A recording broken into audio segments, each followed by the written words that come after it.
இன்று ஜனவரி 6 திருப்பதி திருமலையில் பக்தர்கள் கூட்டம் அதிகமாக காணப்படுகிறது.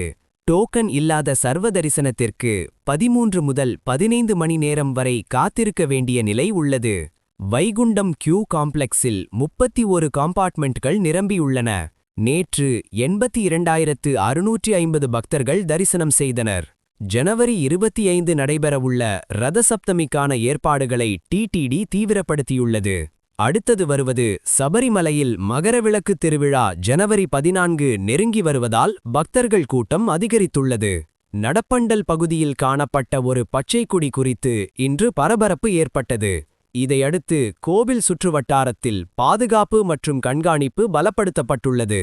ஐயப்ப பக்தர்கள் அமைதியாக வழிபாடுகளை மேற்கொள்ள அதிகாரிகள் வேண்டுகோள் விடுத்துள்ளனர். அடுத்தது வருவது மதுரை திருப்பரங்குன்றம் முருகன் கோவிலில் கார்த்திகை தீபம் ஏற்றும் இடங்கள் மற்றும் சாந்தனக்கூடு விழாவில் பங்கேற்பு வரம்பு தொடர்பான வழக்கில் மதுரை உயர்நீதிமன்றம் இன்று தீர்ப்பு வழங்க உள்ளது. இந்த தீர்ப்பு விழா நடைமுறைகளில் முக்கிய மாற்றங்களை ஏற்படுத்தலாம் என எதிர்பார்க்கப்படுகிறது. புத்தாண்டு கூட்டம் குறைந்துள்ளதால் தற்போது தரிசனம் சீராக நடைபெறுகிறது. அடுத்தது வருவது வரும் பிப்ரவரி 1, 2026 அன்று நடைபெறவுள்ள தைப்பூசம் திருவிழாவிற்கான முன்னேற்பாடுகள் பழனி மற்றும் திருச்செந்தூர் முருகன் கோவில்களில் தொடங்கியுள்ளன.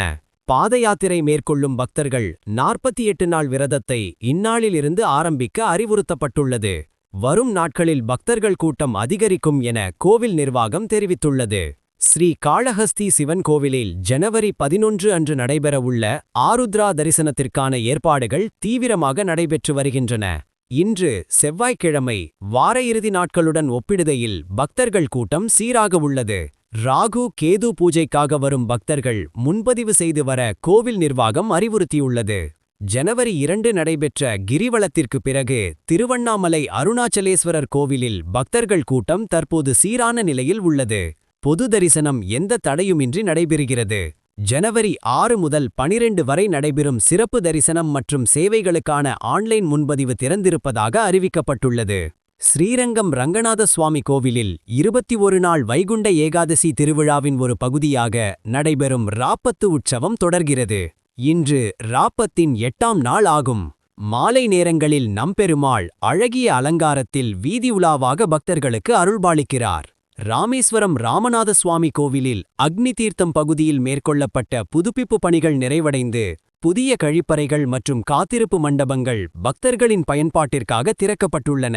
இதனால் தீர்த்த ஸ்நானம் செய்ய வரும் பக்தர்கள் மேலும் வசதியாக வழிபாடு செய்ய முடியும் என தெரிவிக்கப்பட்டுள்ளது.